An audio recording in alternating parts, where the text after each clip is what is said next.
Hello, and welcome to the third devlog for Sons of Mars. I am currently using an AI voice to do voiceover from now on to save my time and energy, so I hope it's not too strange. It's been roughly 5 months since our last devlog, and I'd like to give a quick update about what we've been up to. 3 of those 5 months were spent gleefully working in Unity.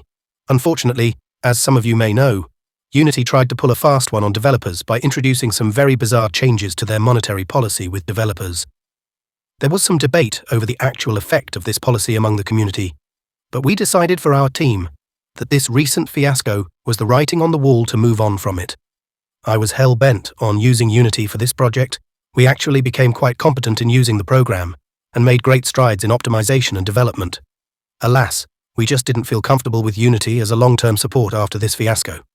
So long story short, we moved to UnrealEngine 5. There are pros and cons, but we do feel more confident in this decision for the long term. From the last devlog to now, we spent 3 of those 5 months in Unity. We managed to have several flanks, commanding of those flanks, testudo formation, AI reaction to enemies, grouping flanks, simple building mechanics, excellent draw call optimizations, familiarity with the engine and tools, hit registration, and a health system. It's quite unfortunate to start from square one. But what's the point in developing if you don't trust the trajectory of the engine it's being built in? Lastly, I wanted to mention a large portion of time was spent troubleshooting a GitHub alternative, and we only recently stumbled on it, so now we are able to share our project seamlessly with one another. With the bad news out of the way, let's talk about the good news. Unreal Engine is a breath of fresh air. It has so many features native that I feel spoiled using it. You can see for yourself just how much life is brought into the vision of the game. The lighting is immaculate. Many optimization features are built into the engine. There is nanite and so much more being developed at Unreal. Just to clarify, this isn't an Unreal advertisement, but I was blown away by its intuitive design and the trajectory of development. In those 2 months we have converted all the assets, and are currently experimenting with ALS v4 for the character rig. This new rig gives us fluid and instant animations, so making custom animations is a breeze compared to the previous workflow. The advantages of its realistic animations come with a price of performance. Hopefully we can get back the optimization we did in Unity. There is still a lot of testing to be done. Redkeep has to be given the credit here, as he made sure our models were compatible from Blender to Unreal. Redkeep personally has been very hard at work, converting the code and researching more C++-oriented coding. He already has a bare-bones commanding system in-game with hit registration and health. We even began working on the UI. Personally, I'm a 3D artist, but I think the UI elements so far have turned out well. One more thing to note is that we have blueprints to work with now, and as an artist, this really helps me to understand and change things if needed. I'm just very pleased with the move to Unreal. So, what's next? We need to regroup and reorganize the goals and expectations.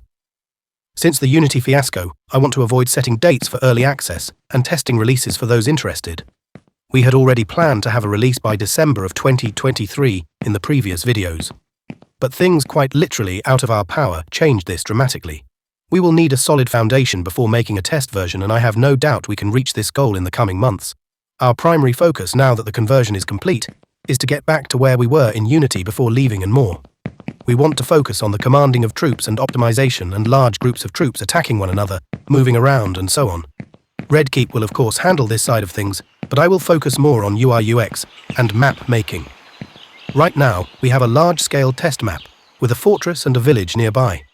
If things go well through testing, and when we have the foundation built for essential systems, then you can bet we will release a test version. Overall, I think things are looking much better than they were in Unity, even if we are at square one again. I see a lot of promise in Unreal. All we ask is for patience and understanding. We are passionate about the release of this project and want to pay it forward by being transparent of our success and failure. We hope you will continue following the project and share it around to get the word out. I know there's not a whole lot to showcase since the conversion, but support is appreciated. If things go well in the next couple months, we will also try to do a monthly update. Perhaps it will be every other month if one month is slower than the other, but I don't want to make promises here and have them fall through again. In any case, if you have any questions about development or aspects of the game, feel free to comment below.